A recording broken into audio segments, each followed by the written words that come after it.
Alright, welcome to this video. My name is Lucky and today we'll be dealing with a relational operator in C++. And so far, you've been writing programs displaying information to the user and allowing user to key in information from the keyboard and store them on a variable.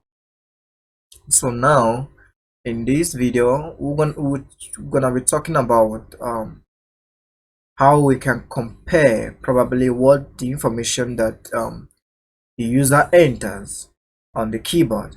But before that, let me introduce you to this program that is right in front of your screen. And here we have a bool data type, and we said if you can recall, a boolean value holds true or false, and that is 0 or 1. Now and then here we declared a bool data type. We give it a variable name of true value and a false value, and here we declared int data type with a variable of x equal to y equal to 5 and y being equal to 10. And here we perform a calculation to say true value.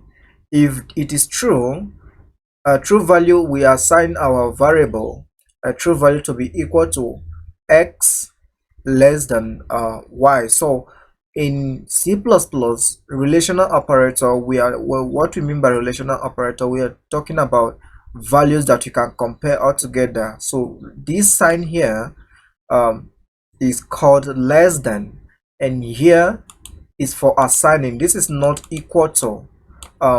This is not equal to sign. When you are performing a calculation, you cannot say, when you are using one equal sign, you are actually assigning something to a variable.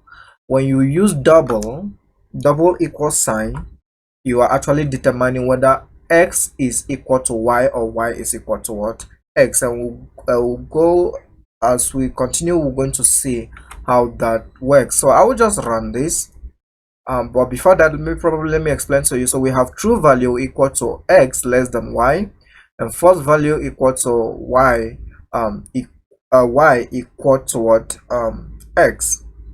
Now see how true value or true is what true value and false is what false value. So I will just run that, and please take note of boolean value of which we assign it to. It only hold 1 or 0.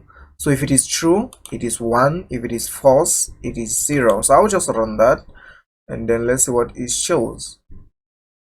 Right, and from here you can see that it shows true is 1 and false is 0. So I will just explain that in a minute. So here we have x equal to 5 and y is equal to 10. We come down here and we say, is it true that x is less than y? Is 5 less than what? 10. Of course it's true. That is why it shows 1. And is y equal to x? Is 10 equal to 5? No, of course it's not. So which is 0. So I will just remove everything